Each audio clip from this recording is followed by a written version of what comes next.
Hello, welcome to the Cold War Prepper. My name is Lee, and today I'd like to talk to you a little bit about how I've done my food prepping over the course of the last several decades. So I want to start off with some basic theory that I use in how I've done my prepping and how you might be able to apply that and modify it. No one's perfect. My ideas aren't necessarily perfect. But modifying my ideas is a starting point so that you can have a better idea of how you're going to do your food storage plan as well. So to start off with, I think number one thing we have to do is we have to take a look at the scenario, because each scenario has a different constraint on what food is going to be. And so, if I take a look at the food shortage that we have now, then I say, okay, that has a different constraint. I should be able to use fresh, frozen, refrigerated foods for quite a while. They may be a lot more expensive, but I may want to acquire some other stuff right now, but I can still acquire that and use it. Whereas if we're talking an EMP or CME and you don't have solar or you don't have battery backup, or that gets destroyed by whatever effect we have, then you're not going to have refrigerator, freezer, and so that's going to affect how you plan for that event. The second one is timeline within the event. So different events have different timelines. And so if we're looking at a nuclear war, let's say, and you're afraid that there's going to be fallout, then I probably would say that all those seeds you have that you plant right now are probably not going to be worth anything for maybe the next 2 years. It may take up to 2 years to get the soil to a point to where we can now grow food in it. Although we had fallout in Chernobyl. I was in Stuttgart, Germany at the time. We had fallout from Chernobyl, and so we weren't allowed to eat any dairy products or any European chicken products or any European meat products for the first 6 months after Chernobyl. They were bringing everything into us from the States. But the Germans survived, so even though they had some constraints on what they could eat. I do know that they also didn't have any wine production for that year, so they were afraid of the fallout on the grapes for wine. But anyhow, where are we within the timeline? So some things may be good. Frozen goods may be good up front, but they may not be good later on. So take a look at where are we within the timeline. And each scenario has its own timeline. So you have to take that into serious consideration of, number one, what is the scenario? What is the event that is causing us to have to get into our preps? And then number two, where are we within the timeline of that scenario? Now, let's talk about time in another way. So when I started out a long, long time ago, I kind of had a 25-year horizon. So I said, here I am at year one, and I'm planning for something to happen in year 25. I anticipated that was going to look something like this, that in year 25, that event would last 1 year.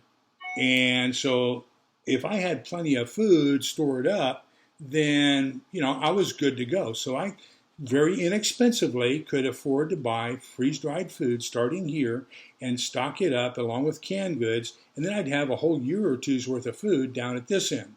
And that's what it was when I started out a long, long time ago. I think they invented the typewriter like 3 years after I started prepping. But in reality, that's not what's happening. What's happening is we may have 6 months before we have a critical shortage for the next 5 to 6 years. We've got a historic drought, we've got food shortages, we've got potentially a nuclear war.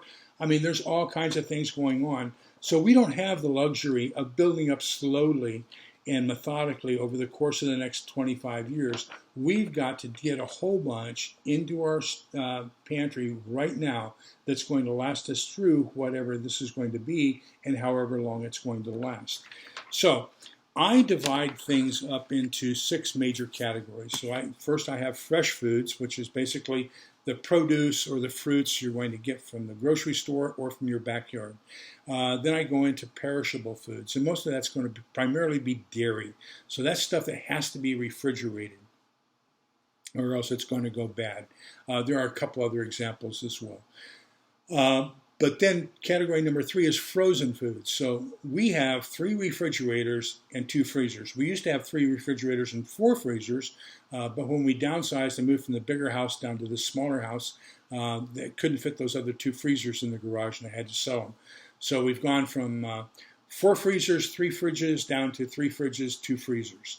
And so I don't place a lot of stock in the frozen goods. Now, I do have solar system with battery backup, which will be good if there's a food shortage. It'll be great if there's a financial collapse. It'll be great for a lot of things other than the possibility of nuclear warfare, CME, or coronal mass ejection, or EMP, electromagnetic pulse. And so, that's going to do me good.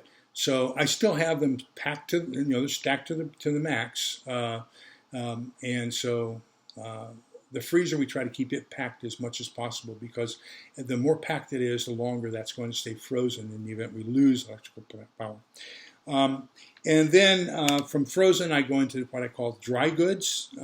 So the dry goods are going to be basically legumes, beans, rice, sugar, flour, things that you can buy in large bulk quantities now and repackage and store for longer term duration.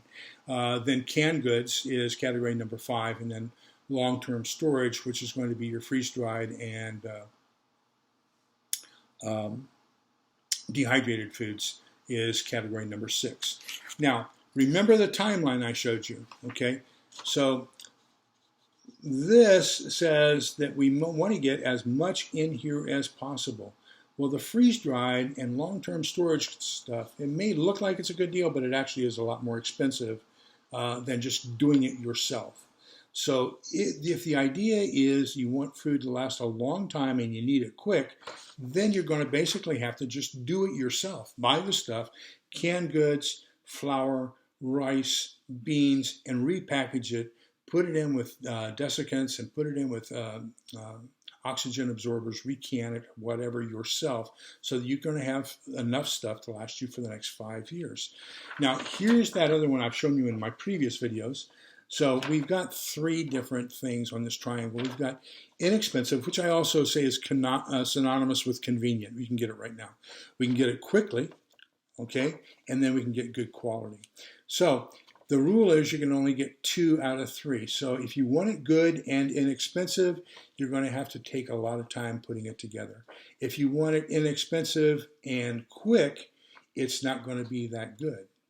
So, and if you want it good and quick, it's going to cost you a whole bunch. It's not going to be that inexpensive.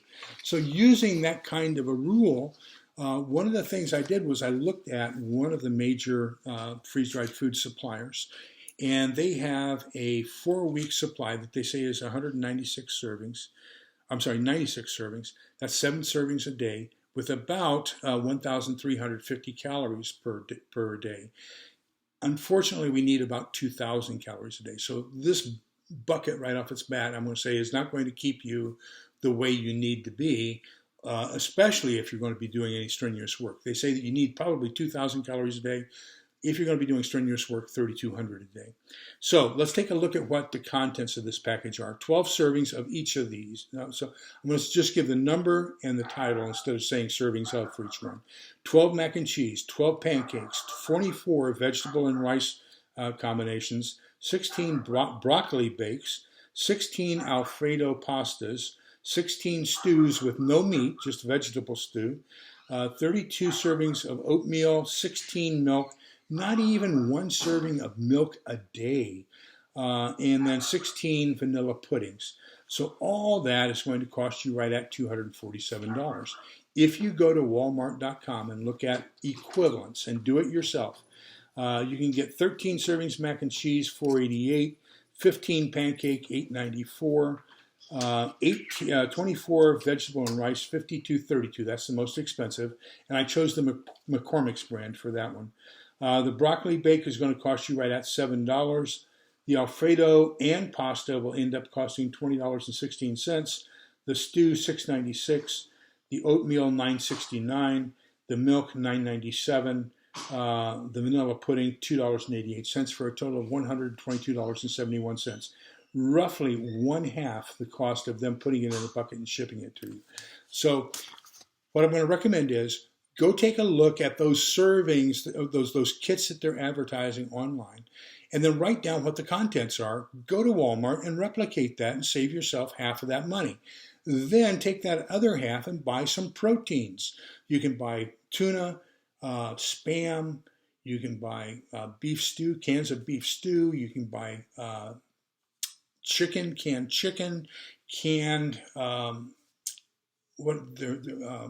roast beef, canned roast beef, Vienna sausages. You can get all kinds of stuff, canned chili, that are going to have the proteins and additional calories and take you up to that 244. And you're going to have a lot wider variety and a lot more taste and make you a lot happier. Now there are two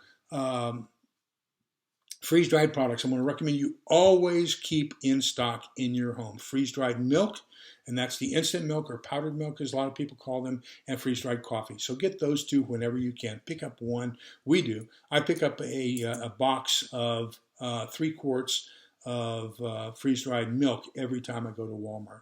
And that's the 1 quart serving packets. And the reason I get them in the 1 quart serving packets, I try to get smaller stuff so I can give that away if necessary as a barter item and not have to pour out a larger box so that they don't have to necessarily know that I have a whole bunch left in storage. I want them to think that this is possibly my last one and not come back for more. But that's what I would do there, is concentrate on canned goods, concentrate on your bulk items, concentrate on those 2 freeze-dried products, the coffee and the milk.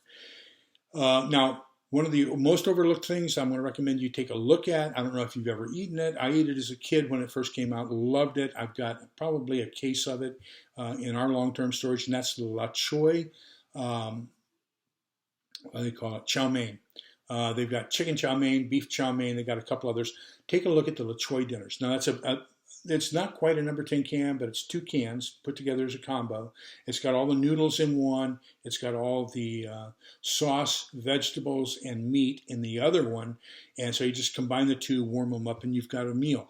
Now, it's very high in sodium. I want to warn you about that. It does have a very high sodium content, but it does have good calories. It does have good protein, and that's something you might want to consider adding to your stock as well. So remember, everything is scenario dependent. Everything is timeline dependent. When we take a look at the timeline, we have to ask 3 different questions. Number 1, how much time do we have to prepare for this? How much time is it going to last? And then how long are my foods going to last within that timeline so that I can make sure that I have everything I need?